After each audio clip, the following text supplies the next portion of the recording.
What's up, Cosmic Crew? Ready for another one of those showdowns that make the Dragon Ball Z universe shake more than pudding in an earthquake? Today, we're going to poke the hornet's nest and answer with all the subtlety of a special beam cannon.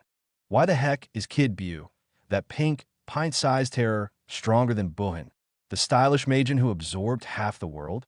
Yeah, my friends, the debate over which Buu is the top dog has been fueling the bonfire of fan egos for decades. While Uncle Toriyama's manga gives its 2 cents, it's in Toei's animated version that the story takes a different turn, and the conclusions, my dears, are a whole different ballgame. Especially when it comes to Kid Buu's power versus his turbocharged forms like Buuhan. So hold on to your Dragon Balls, because today we're digging up evidence from the anime, those guides nobody reads, and other archaeological finds to prove, with the elegance of a Big Bang attack, that Kid Buu, in his pure, additive-free form, is the true terror of the 7 universes in the anime canon. First, a heads up for everyone. Here, we're talking about the Toei anime. Yes, that one. And believe me, that changes everything. It's not a little continuity error. It's a fundamental difference in the power scale. Understanding this small detail is crucial, so we don't go around talking like we've taken a Dodon ray to the head. When words align with what the key confirms, the anime statements don't lie much. In the anime, my friends, there's no shortage of characters with a privileged view of the cosmos, and even the narrator, that omniscient gossip, basically spells out that Kid Buu is the big boss.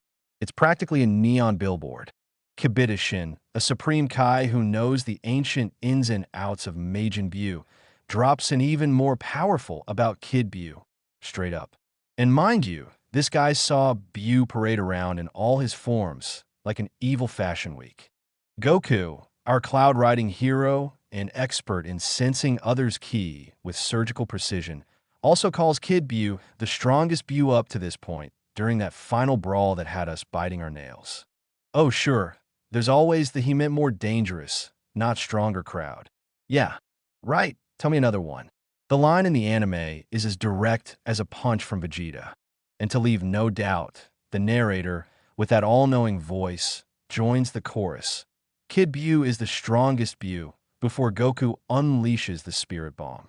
As if that weren't enough, in episode 279, he gets carried away and describes Kid Buu as the purely evil Majin Buu, absolutely the most powerful and definitive. If you still doubt after this triplicate declaration, maybe you need a few sins of beans to clear your head. The fact is, when multiple sources within the universe itself, Kibita, Goku, narrator, keep repeating that Kid Buu is the strongest in the anime, it's not just for show. It's a sly wink from Toei, a narrative choice to make the pink runt's status crystal clear. If the idea was just dangerousness, the script would have been different, right?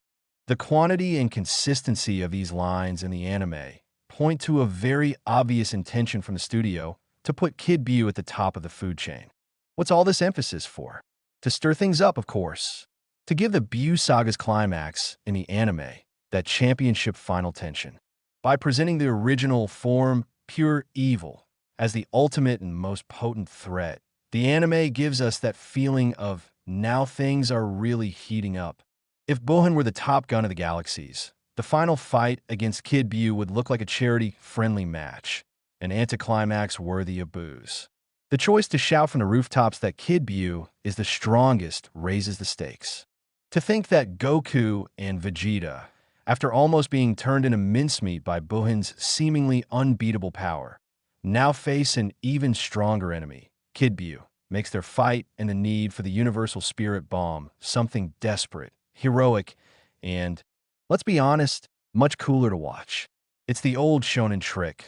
The villain's final, purer form is usually the most sinister, even if it's not the biggest in size. And for those who like to read manuals, several official guides and databooks, when viewed through the anime lens, also put the gold medal on Kid Buu's chest.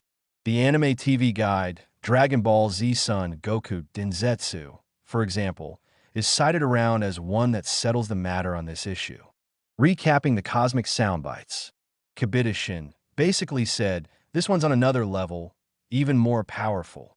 Episode 280. Goku, He's the strongest Buu I've faced so far. Episode 280. Narrator before the spirit bomb. The strongest Buu of all. Episode 285. Narrator getting excited. The purely evil Majin Buu. The most powerful of all. The definitive one. Episode 279. Official guide, Dragon Ball Z Son Goku Densetsu implies Kid Buu is the man. The side effect of goodness, or how a nice guy Kaioshin nerfed Buu's power. Kid Buu, folks, is Buu in his factory state. Original, pure, no additives, a concentrate of pure evil. This evil incarnate, nature is always pointed to as the source of his raw power, his chaotic unpredictability, and his never takes a vacation thirst for destruction. He's the unleashed beast, evil itself, with no handbrake, acting purely on instinct and malice. And here comes the kicker, the plot twist of absorption, the Grand Supreme Kai, Dai Kaioshin. Contrary to what we expect in Dragon Ball, where absorbing someone usually gives you a power-up, the absorption of the kind-hearted Dai Kaioshin actually decreased Buu's raw power. Yes, you read that right. He became weaker, but in return, more controllable, more goodish, if that's even possible for a Buu, less purely destructive. The Elder Kai and Shin, the Eastern Supreme Kai, explain this cosmic catch. They state that the current little Majin Buu, our Kid Buu, is the original, the most problematic, and that the heart he gained when his power was diminished by absorption. Well, that heart went for a walk, and he went back to what he was, with no control whatsoever. He became evil itself.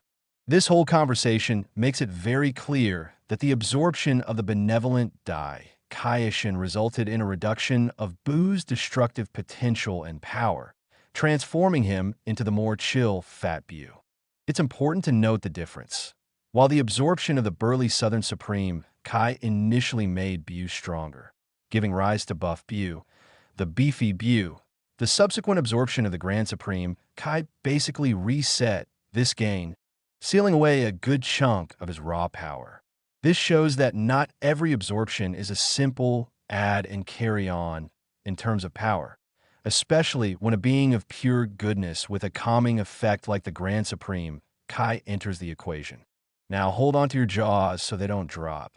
The idea of an absorption that weakens someone in Dragon Ball is like asking Vegeta to be humble.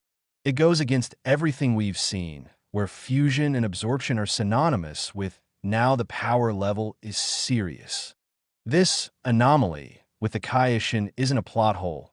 It's the key piece, my dears, tailor-made to justify Kid Buu's power. It's that writer's trick to say, trust me, the final form is the one that rules. Normally, in Dragon Ball, power increases arithmetically or geometrically. The idea of swallowing a powerful being and becoming weaker is such a huge deviation from the norm that even Shinran would be confused.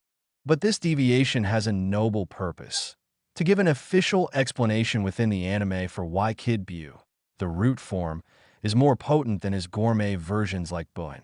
Without this funky absorption mechanic, the argument that Kid Buu is the strongest would make as much sense as Yamcha winning a tournament.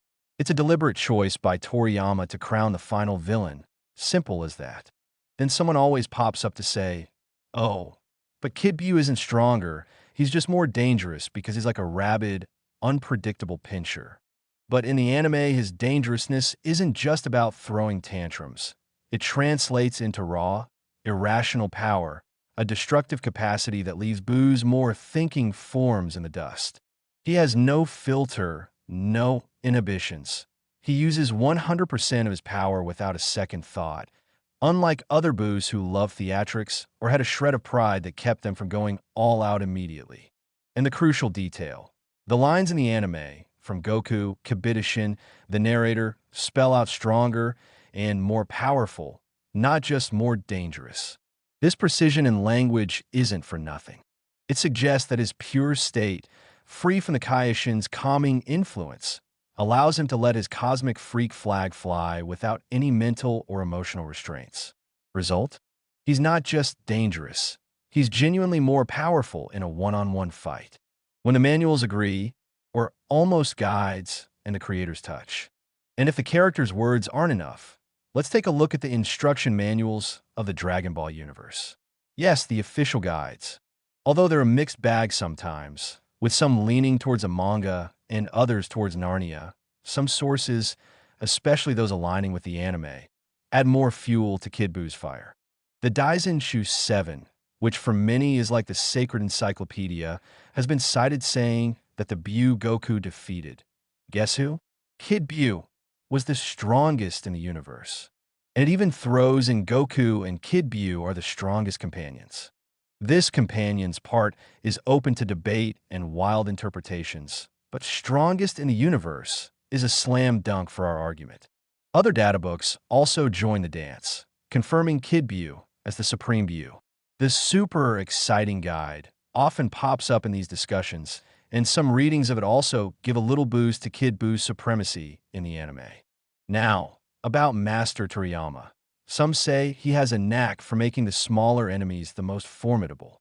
Although those bombshell interviews like Toriyama confirms, Kid Buu destroys Buuhan before breakfast are rarer than Krillin winning a fight solo, and are often gossip or misinterpretations. The theme that concentrated power in a small package is more potent is a classic in Dragon Ball. Think about Frieza. His final form is much slimmer than the previous ones, and no less infernal for it. Perfect Cell?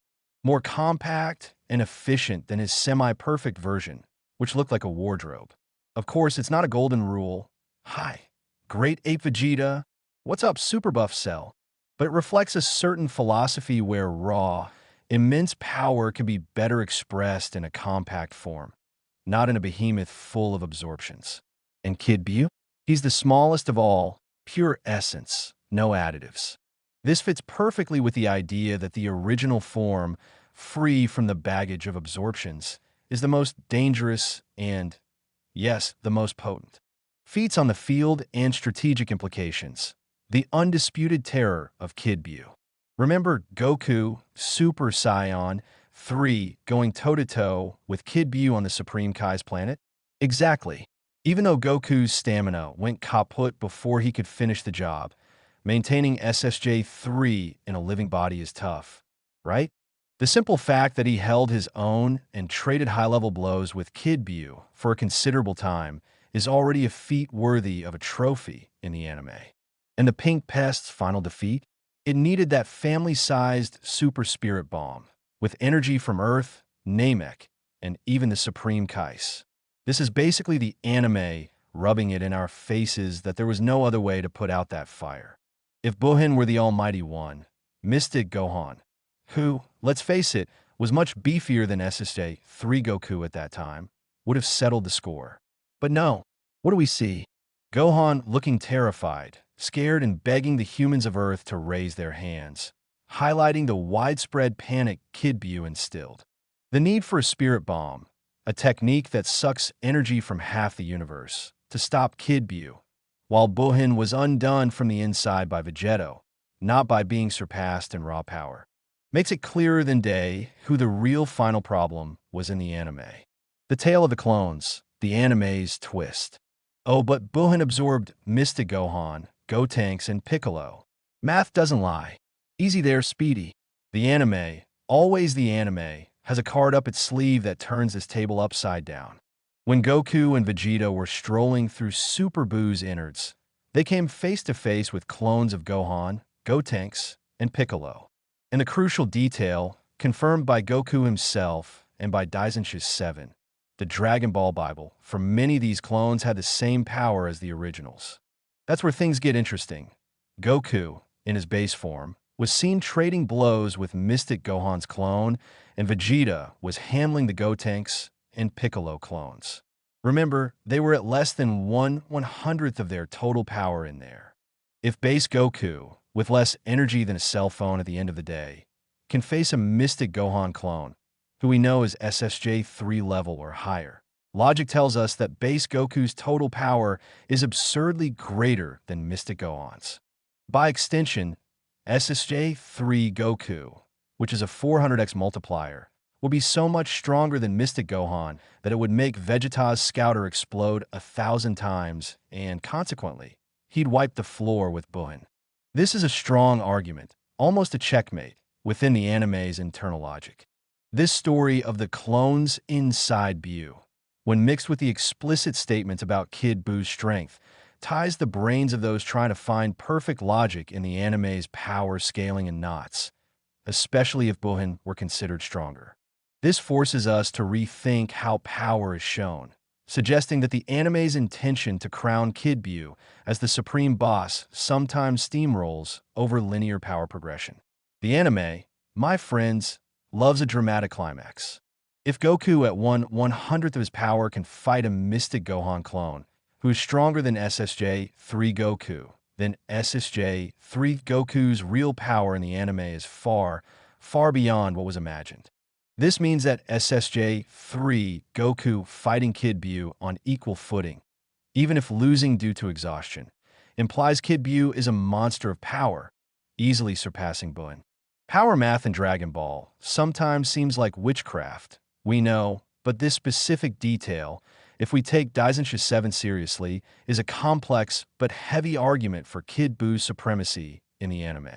It seems the narrative objective, Kid Buu as the final, absolute evil, sometimes takes priority over power consistency worthy of an Excel spreadsheet. Final thoughts and concessions, because we're fair. Let's be honest, the way Buu's power is portrayed in the manga often differs significantly from the anime. Many manga interpretations place Buuhan, or Butanks, at the top because of that idea that absorption always adds up. The manga frequently implies Super Buu is stronger, and Goku's confidence against Kid Buu is seen by some as a sign that Kid Buu is weaker. Furthermore, in the manga, the term more dangerous is often used for Kid Buu, contrasting with the anime's stronger. But, as we've said, our playground here is Toei's, so the anime's internal logic rules. Some anime scenes, like Goku's initial relief when Buu shrinks, might seem contradictory. But these moments are almost always followed by a key explosion, indicating a power increase or a return to his full, unbridled strength. It's more of a dynamic shift than a simple decrease. We also know the anime's power scaling is sometimes a mess, leading to endless debates. However, the principle is what happened on screen happened. If it's there, it's official, no use crying about it. Therefore, the direct statements from characters and the narrator, along with the final resolution, the need for the spirit bomb, within the anime's narrative, lean heavily towards Kid Buu's supremacy as the definitive threat. Sometimes the argument comes up that Kid Buu only held his own against SSJ-3 Goku for dramatic effect, to create phony tension. Although drama is undeniable in any good story, the consistent statements from various sources within the series and the final spirit bomb solution suggest a deliberate and firm portrayal of Kid Buu as the final and most powerful villain in the anime. The anime's willingness to occasionally kick power logic to the curb for more excitement implies that narrative intent and the need for a climactic ending sometimes override cold power level consistency. And for us here, the anime's intention, which consistently paints Kid Buu as the ultimate threat, is what carries the most weight. The fact that the Super Spirit Bomb was the only solution for Kid Buu, and Gohan was there, sweating bullets, and asking humanity for energy, screams from the rooftops who the real neighborhood terror was at the end of the anime, no matter how well it fits with previous power levels. The anime's outcome, and the extreme measures needed to get there, are the final word on who truly was the strongest.